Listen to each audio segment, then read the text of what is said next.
ঐ কি বেমাৰী মুৰ্গী নিচিনা বহি আছা গাটো একদম ভাল লগা নাই ও কিবা একদম কেলেং মেলেং লাগি গৈছেগে ঐ তোৰ দৰে ডেকা ল'ৰাই কিহৰ কেলেং মেলেং হৈ থাকবা লগা হৈছে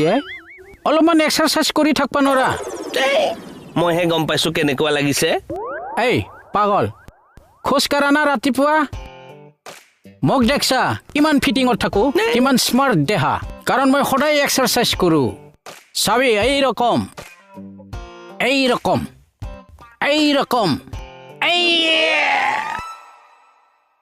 না কি হলে হা এই কমৰটো টানি ধৰছে একদম ফিটিঙত থাকা হা